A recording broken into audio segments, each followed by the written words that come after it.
2017 is coming to an end. But before it does, let's look at our Making the Movies list of the top 10 films of the year. We kick things off with The Big Sick, our number 10. The plot follows Kumail and Emily, who fall in love with each other despite Emily being in a coma.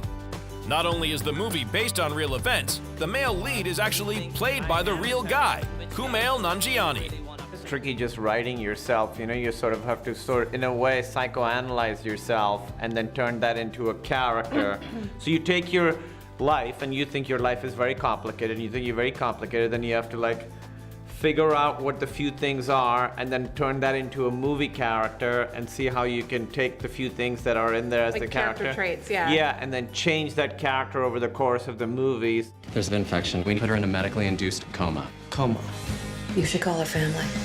Thank you, Kamala. We're gonna handle things from here. I think I'm just gonna wait anyway. You guys broke up. I'm not sure why you're here.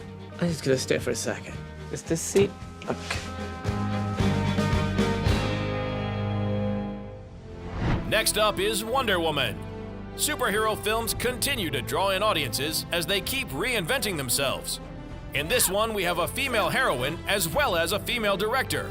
And all that femininity seems to have paid off, as the result is one heck of a film. Big props to Gal Gadot for playing such a wonderful character. She can be vulnerable and sensitive and the greatest warrior ever, and strong and confident and confused. She can be all of the above. Never let your guard down. You expect the battle to be fair.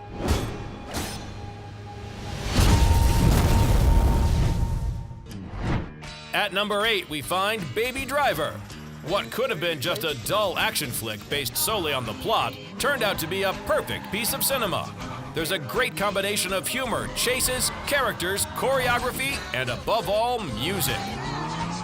Baby Driver is about a young getaway driver who suffers from tinnitus, a ringing in his ears, and he plays music to drown out the ringing, and the entire movie moves to the sound of his soundtrack. It all moves through his ears, and the audience sees the story through his eyes.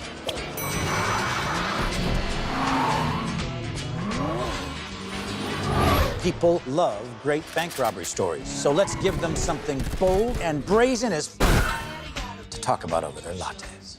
The 7th spot is taken by Coco.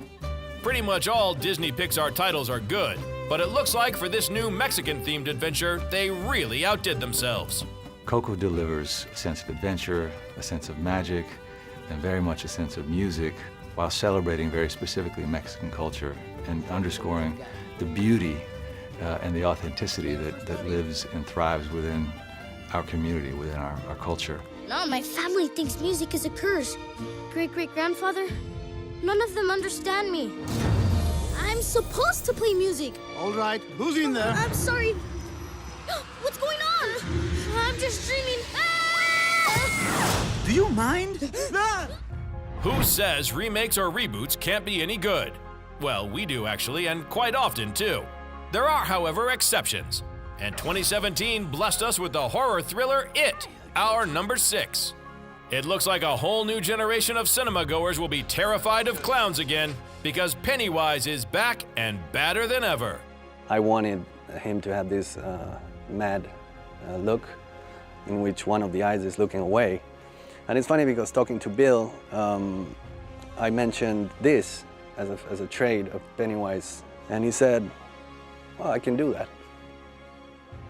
And he did it. He did like that, and it freaked me out. Derry's not like any town I've ever been in before. People die or disappear 6 times the national average. And that's just grown-ups. Kids are worse. Next week, we'll have the remaining top 5 movies of the year. For now, enjoy the rest of the episode. Like what you see? Subscribe to our channel for more exclusive clips.